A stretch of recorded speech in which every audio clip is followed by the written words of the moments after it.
Yeah, so if you don't know who Kate Wheeler is, she's an amazing, amazing artist. I first heard about her because I saw her art featured on MTV's Hollywood Crush blog. She did a whole series of drawings of Katniss in various costumes that were absolutely incredible, featuring sort of Jennifer Lawrence's face, I guess you could say. And then she did a couple of other illustrations of Josh Hutcherson as Peeta and Liam Hemsworth as Gale, and those were fantastic as well. And where can people find your art, Kate, while they're listening? You can find it on DeviantArt at ratgirlstudios.deviantart.com.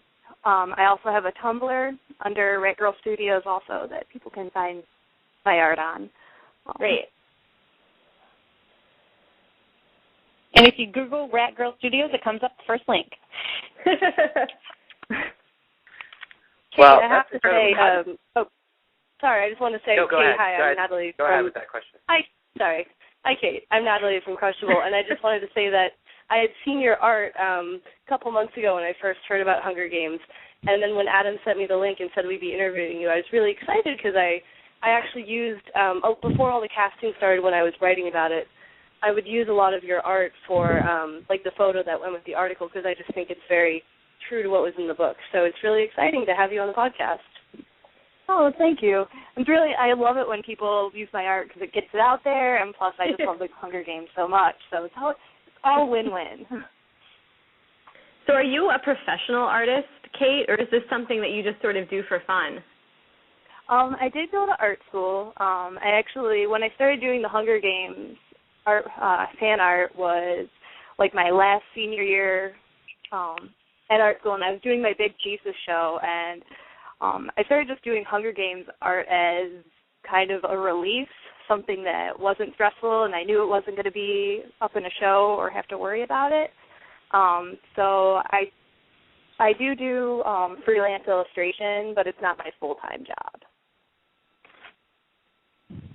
Your full-time job is mining and saving money and just feeding your family from the capital. Yes. Something like that. It would be an interesting experiment. Ariel Birdoff, who's actually one of our panelists on the line here, is a guru when it comes to costuming. I would like to see Ariel try to create a costume of one of Kate Wheeler's art pieces. Is that a challenge that could maybe happen? Oh, that is a challenge. That would be great. That's actually that's such a great question, because when I initially emailed Kate, I was wondering, because I was so blown away by her costume designs, I asked her if she actually sewed and created costumes as well, and I think that you said that you didn't, right? No, I don't. My sewing skills go to the point where I can make a slipcover for a pillow, and that's about it. Me too. My costumes are all about piecing things together that I find or make other people make for me. So, I just find the pieces and try to put them together in a good way. I'm working on the sewing part. I think somewhere in there I got a passing grade in home economics in middle school, but that was the extent of my stitch work. So I have such admiration, even for the most limited amount of costuming. But I can tell you, Ariel's costumes are truly spectacular. Kate, I do want to ask you, because you talked about your art being around and getting this exposure. When you first saw your art popping up on all these different sites, how did that make you feel? I just really was kind of happy about it. I was like, oh, people actually look at my stuff. All right, that's cool. It didn't really go beyond that, other than like, oh, I feel like I'm popular at that point, because originally I wasn't getting a lot of exposure, and then when it starts showing up all over the place and you find yourself on Google, it's kind of exciting. Well, yeah, I can imagine. I mean, I speak for everyone. I've yet to hear one person who wasn't absolutely floored by just the quality of your work. So, sorry if we're praising you too much, but unfortunately, I think it's merited. So, deal with the compliments. Sorry.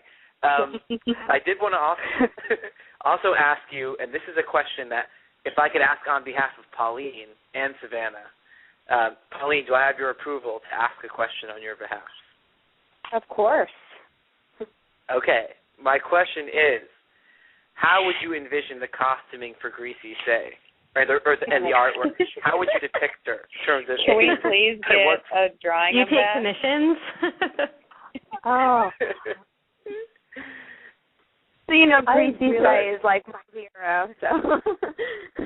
Yeah, I really don't know how I would picture her. For some reason in my head I keep picturing her as the crazy cat lady from The Simpsons, but I know that's not anywhere near accurate. Well,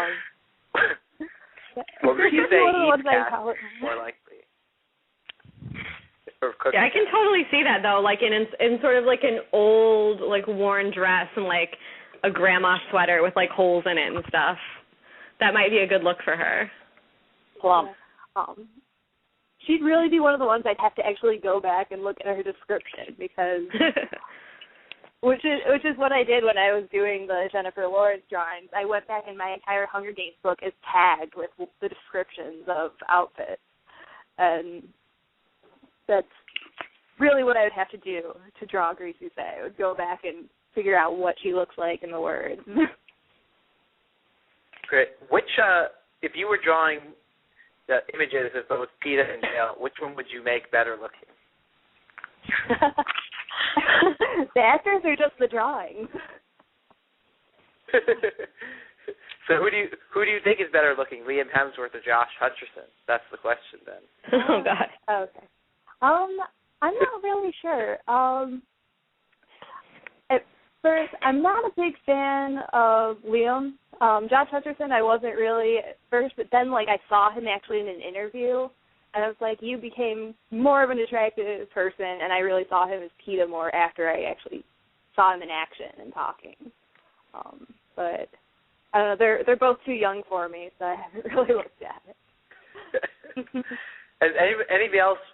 What character? Let's just throw out names. What characters would the rest of you like to see visualized in there? I would like to see, personally, Caesar Flickerman, because his outfits are described in such detail in the book, and I just think they would be really cool to see on film. Like, I know he has that blue suit with, I think, lights in it, and just a lot of the people from the Capitol are described with such vivid detail because they look so outlandish.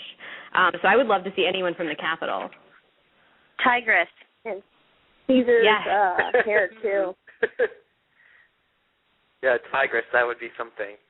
What about President Snow? How old do you see him?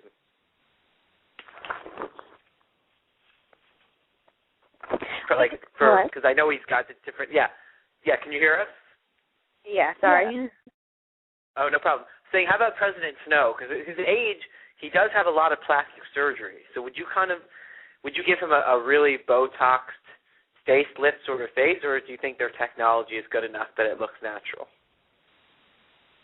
Well, we've been getting that, a lot of questions about that on Twitter. People are saying how a lot of the actors, even the adult actors, are a lot younger than they had envisioned the characters in their head. And I answered one of our followers on Twitter back, and I said, these Capitol people are supposed to be so overly, morphed with plastic surgery that you have to cast someone technically younger because, they're not supposed to look how old they really are. I mean, the guy who, is Caesar, didn't they say he's been hosting the show for 40 years or something like that? But he's he's looked the same the entire time. Mm-hmm. So you can't really have old people in the Capitol roles because they've been so disfigured with plastic surgery and probably pulled back and surgically enhanced that they would not look their age to begin with. So